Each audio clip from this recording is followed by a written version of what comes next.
It's not very often I get to do a review of batch one of something. Welcome to Whiskey Catapult, where we catapult around the world trying whiskeys from all over the world.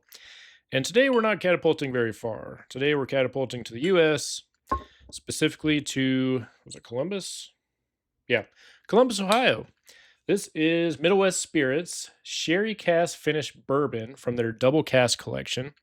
Is aged for 6 years and then aged in Spanish Solera Sherry Casks.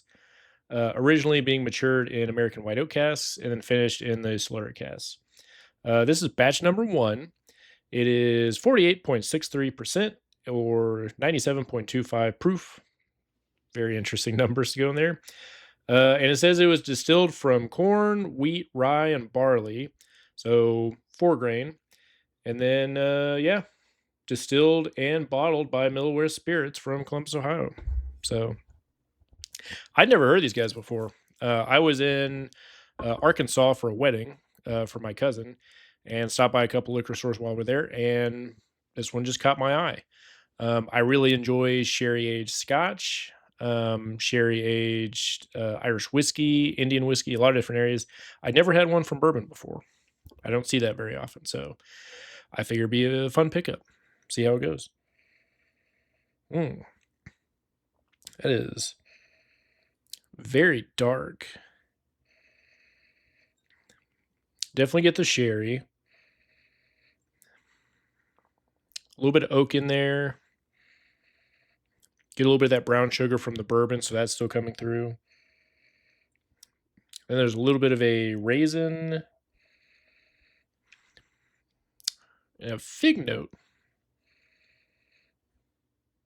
That is very rich. Whoa. That hits with some flavor. It's dark. There's some spice in there. Some dark fruits. Definitely get that sherry influence. It's almost got this little bit of berry. That fig note's still coming through, like from a fig Newton. There's a faint brown sugar in there. A little bit of oak. But it still has some nice sweetness. It's very juicy. That's not bad. Let's see. Still get some of that dark fruit on the palate. Yep, still get some of that fig and berry in there. Still get some of that sherry. It doesn't die off fast. That lingers for a bit. That's pretty nice. So on the back it says, let's see. Complex aged spirit for 6 years, first in heavy toasted American white oak barrels, then in sun blackened sherry cask that imparts some various flavors and stuff like that. So, yeah, like I said, it's not very often I see bourbon finished in like sherry casks. I've seen some in like port casks, rum casks, different things like that. I've seen a lot of those from like Breckenridge Distillery.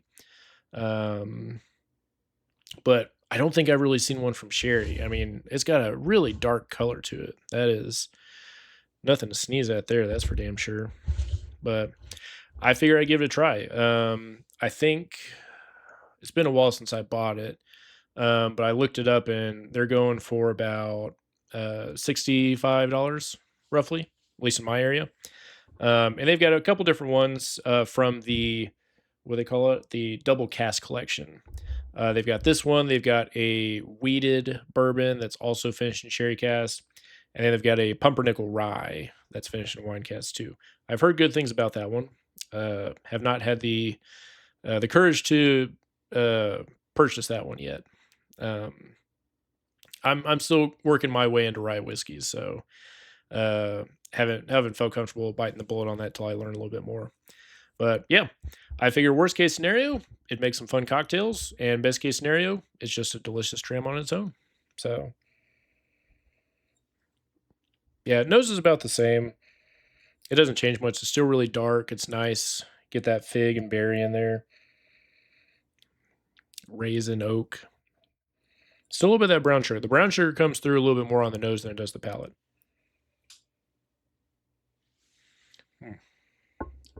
Okay. That is a flavor bomb. Man. Add a little bit of water. Yeah, that fig really comes through. It's dark, it's rich. Still get a little bit of that oak. I feel like if they had these same barrels with Scotch, it'd be a little bit more on the lighter side. I feel like the bourbon was kind of making it more on the darker notes. Because it's not, I wouldn't say the bourbon notes are like fully overpowered, but it is definitely a little sherry heavy. And the bourbon notes are not fully drowned out, but they're still kind of lingering there on the baseline. So, yeah. Yeah, that lingers for a good bit. That dark fruit and sherry, man. That's pretty good. Okay, I have 5 drops of water, so we'll see if that opens it up a bit more. Nose isn't quite as pungent, but it's about the same. Still getting that dark, rich note. The fig has calmed down a little bit. That more of that raisin's coming through now.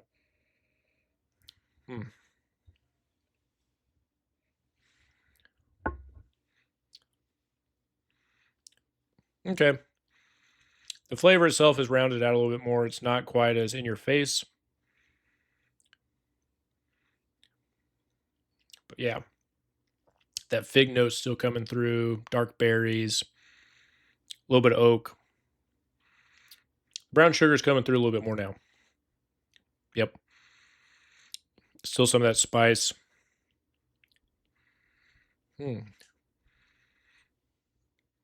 At the very tail end of it, I'm getting a little bit of dark chocolate. God, that's really good. If you've ever had those, I think it's Ghirardelli makes those chocolate bars with dark chocolate with raspberry pieces in them. This is reminding me of that, but in a whiskey. With water, the finish actually lingers. It's stronger. It lingers a little bit longer, and more of that fig, sherry, and dark fruits is like it's coming out through more. So, that's pretty tasty. So, yeah, I like it. This is I think this would be a perfect winter dram, if I'm being honest with you. It's a lot going at you. It's not light. So, if you're into flavor bombs, this is going to be right up your alley. If you're into sherry bombs, I think this is going to be up your alley as well. If you're a traditional bourbon person, I don't know how you feel about this, to be perfectly honest with you. But I think if you were to use this as like a winter dram, maybe even over some ice, I think you'd like it from that standpoint. But yeah, this is I'm gonna have to put this one up on the shelf during December, November time frame, because that is lovely. So for the price, I recommend it. Now again, this is batch 1. From what I've seen in my local area, I see batch 2 out. So I don't know if it's the same, but it could be, slightly different. But if it still goes through the same notes on the back and the same process, as long as it's pretty close, I think you'll be fine. But yeah, this one's good. I'd recommend it. Like I said, there's a little asterisk with that, obviously, but I'm digging it. Yeah, this is much better than I remember it. It's been a while since I brought this one out, and I was like, oh, let's do a review. It's been a while, so I'm digging it. So if you enjoyed this review, hit that like button and subscribe to see where we catapult off to next. Cheers.